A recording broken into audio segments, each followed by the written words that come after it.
To the Mercury now. New stop search bill debate. Proposed new laws allowing police to search anyone they suspect might be carrying a knife represent a, quote, significant and dangerous increase in police powers, end quote. The Australian Lawyers Alliance says the Police Offences Amendment, Knives and Other Weapons Bill, was tabled in the House of Assembly on Tuesday. The new laws allow police to search people in a public place if they reasonably suspect they are carrying a knife. It says refusing to be searched is grounds for reasonable suspicion. So if you refuse to be searched, then you definitely have to be searched.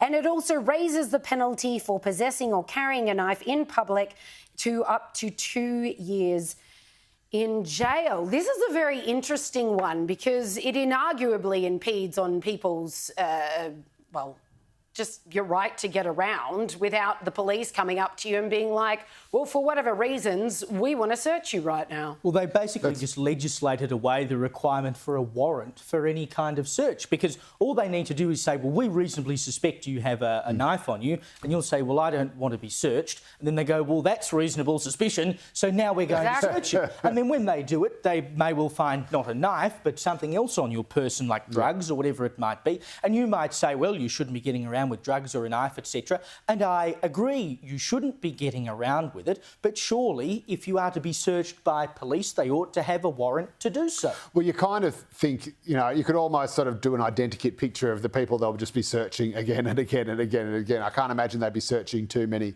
lawyers outside the Hobart courthouse or politicians outside the Tasmanian Parliament. They would if they wanted to look for cocaine. Well, that's right, exactly. But yeah, no, I think it is a little bit concerning. I mean, I know there was laws proposed in New South Wales. I'm not sure where they're at, where there's just a spate of knife crime, and cops are really struggling to keep up with it. And there were cases where it was absolutely obvious to all and sundry that kids were up to no good and were packing knives, and the cops said we just need the powers to be able to stop and search. And so you kind of think you need to make sure the cops have the power to do what they need to do when it's just obvious that these kids are running in gangs where they're all packing knives.